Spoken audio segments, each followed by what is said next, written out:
اعوذ باللہ من الشیطان الرجیم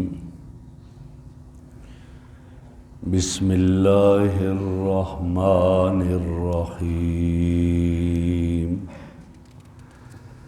الطلاق مرتان فإمساک بمعروف او تسریح بإحسان لا يحل لكم أن تأخذوا مما آتيتموهن شيئا إلا أن يخافا ألا يقيما حدود الله فإن خفتم ألا يقيما حدود الله فلا جناح عليهما فيما افتدت به تلك حدود الله فلا تعتدوها ومن يتعد حدود الله فأولئك هم الظالمون۔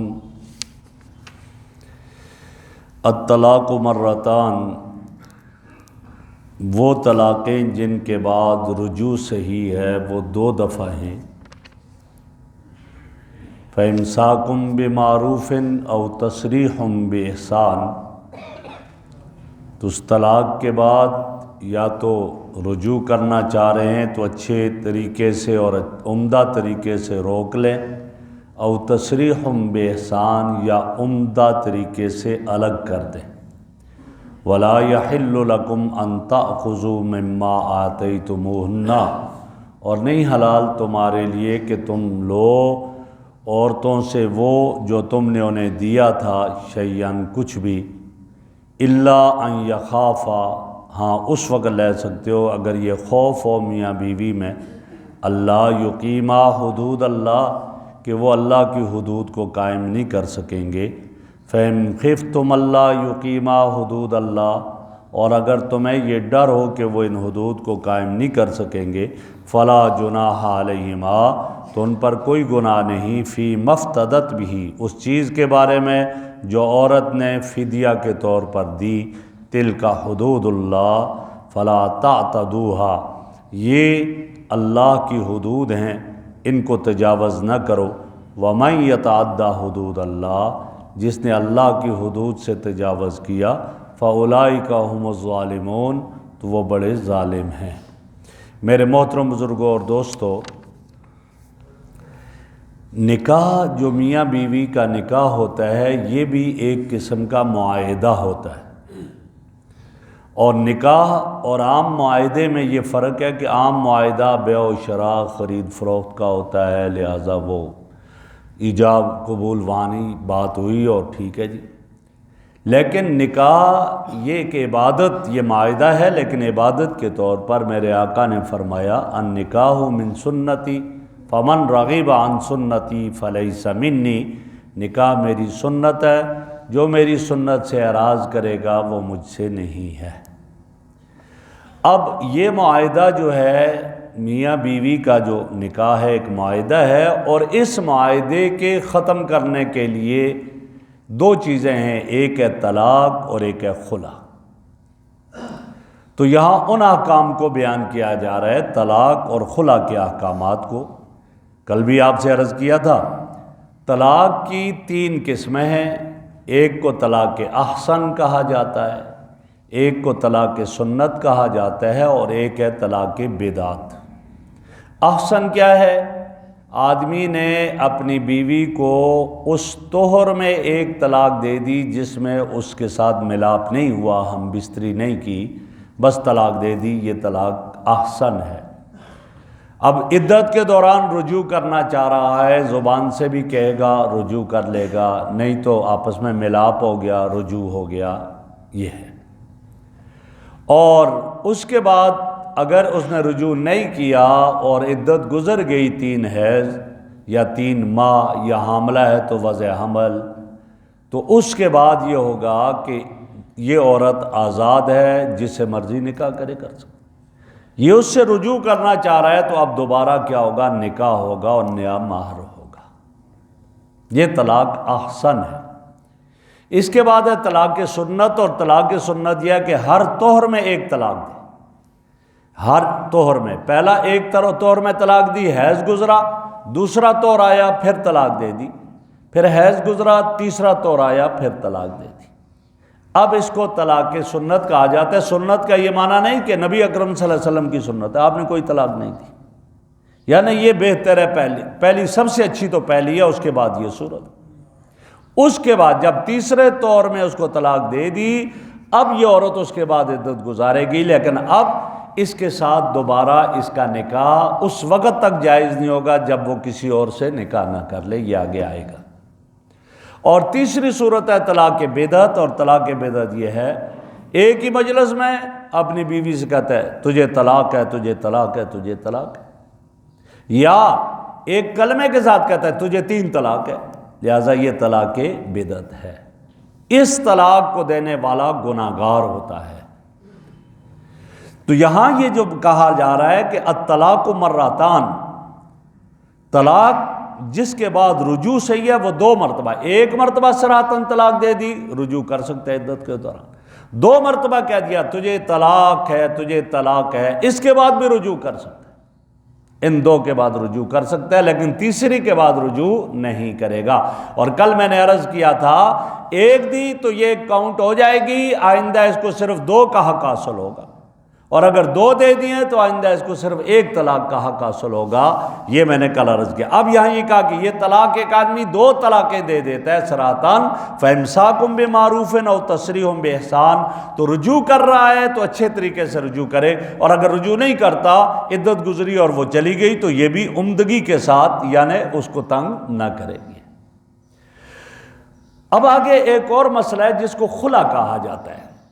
خلا کیا ہوتا ہے؟ خلا یہ ہوتا ہے کہ شوہر اپنی بیوی کو طلاق نہیں دیتا اور وہ اس کے پاس نہیں رہنا چاہتی ہے، طلاق لینا چاہ رہی ہے۔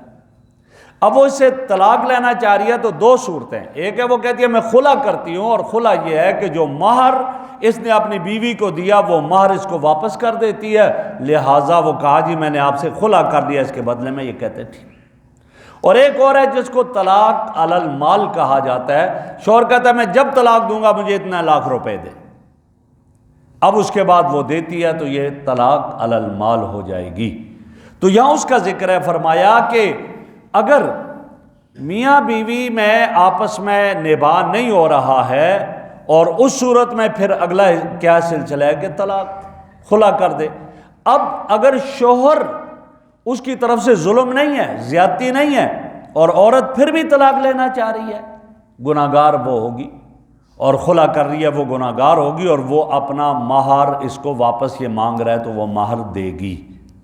اور اس کے لیے ایک واقعہ بڑا مشہور ہے، اس آیت کا سبب نزول، شان نزول یہ ہے کہ خاتون تھی جس کا نام جمیلہ تھا، وہ عبداللہ ابن ابی ابن سلول جو رئیس المنافقین اس کی بیٹی تھی، خود رسول اللہ صلی اللہ علیہ وسلم کا ازلی دشمن، لیکن بیٹا بھی رسول اللہ صلی اللہ علیہ وسلم کا صحابی، اور بیٹی بھی رسول اللہ صلی اللہ علیہ وسلم کی صحابیہ۔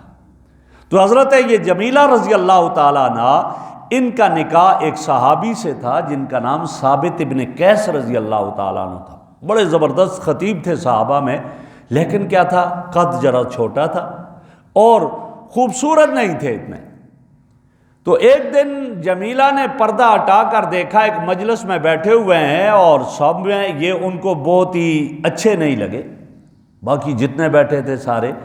تو جمیلہ آئی نبی اکرم صلی اللہ علیہ وسلم کے پاس اور عرض کی یا رسول اللہ میں اس کے پاس نہیں رہنا چاہتی ہوں، میں طلاق چاہتی ہوں۔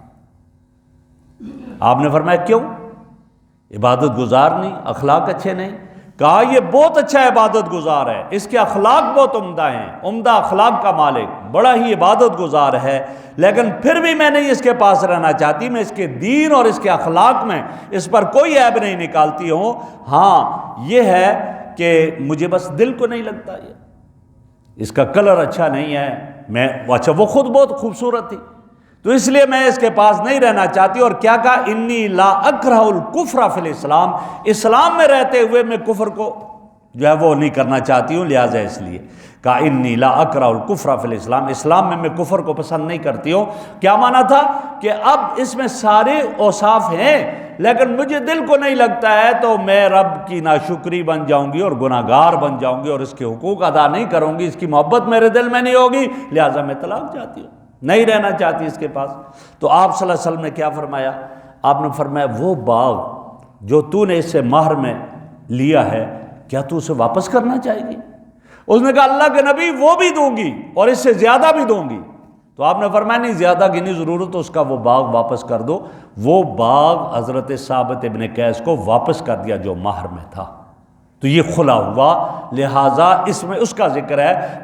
اور اگر مرد جو ہے زیادتی مرد کی طرف سے ہے اور وہ زیادتی کر رہا ہے اور وہ عورت پھر خلا کر رہی ہے، تو پھر مرد گناہگار ہوگا، عورت گناہگار نہیں ہوگی۔ تو یا اس کا یہ تذکرہ کیا اور فرمایا وَلَا يَحِلُّ لَكُمْ، تمہارے لیے حلال نہیں ہے شوہرو، أَن تَأْخُذُوا مِمَّا آتَيْتُمُوهُنَّ شَيْئًا، جو تم نے اپنی بیوی کو مہر دیا ہے واپس لینا تمہارے لیے جائز نہیں ہے۔ کب؟ جب عورت کی طرف سے کوئی قصور ہی نہیں، جب اس کی طرف سے کوئی قصور نہیں تو اب مہر واپس لینا جائز نہیں ہے۔ جب تم نے دے دیا مہر اور اس سے نفع تم نے اٹھا لیا، بس ٹھیک ہے۔ اور آگے یہ کہا کہ اِلَّا أَن يَخَافَا أَلَّا يُقِيمَا حُدُودَ اللہ، اس وقت یہ مہر لینا تمہارے لیے جائز ہے کہ جب یہ خوف ہے کہ آپس میں نبھا نہیں ہو سکتا، دونوں نہیں رہ سکتے آپس میں اور نبھا نہیں ہو سکتا ہے، تو لہٰذا اب آپ کیا کرتے ہو کہ اس سے کہتے ہو، مطالبہ کرتے ہو کہ یہ مہر واپس کرے، تو لہٰذا وہ لینے میں کوئی حرج نہیں۔ آگے خاندان رشتہ دار والوں کو بتا دیا فَإِنْ خِفْتُمْ أَلَّا يُقِيمَا حُدُودَ اللَّهِ، اگر تمہیں یہ خوف ہو کہ یہ آپس میں ان کا نبھا نہیں ہو سکتا تو پھر فَلَا جُنَاحَ عَلَيْهِمَا، کوئی گناہ ان میں نہیں ہے، فی مفتدت بھی، جو عورت نے فدیہ کے طور پر شوہر کو دے دیا اور اس سے اپنی جان چھڑا دی، لہٰذا اس میں کوئی حرج نہیں اور کوئی گناہ نہیں۔ فرمایا تلک حدود اللہ، یہ جو احکامات بیان کیے ہیں یہ اللہ کی بیان کردہ حدود ہیں۔ جب اللہ کی بیان کردہ حدود ہیں فلا تعتدوها، لہٰذا ان حدود سے تجاوز نہ کرو۔ ومن یتعدی حدود اللہ، اور جو اللہ کی بیان کردہ حدود سے تجاوز کرے گا فاولئک هم الظالمون، تو وہ ظالم ہوگا۔ تو یہ خلا کا حکم ہوا، اور آگے وہ تیسری طلاق جو ہے اس کا تذکرہ اگلی والے آیت میں ہے، وہ انشاءاللہ کل ہوگا۔ اللہ ہمیں عمل کی توفیق عطا فرمائے۔ الحمدللہ رب العالمین والعاقبۃ للمتقین والصلاۃ والسلام علی رسول محمد وآلہ وصحبہ اجمعین۔ سبحانک اللہم وبحمدک، نشہد ان لا الہ الا انت، نستغفرک ونتوب الیک، نستغفرک ونتوب الیک۔ صلی اللہ تعالی علی خیر خلق محمد وعلی آلہ واصحابہ وآل بیتہ اجمعین برحمتہ۔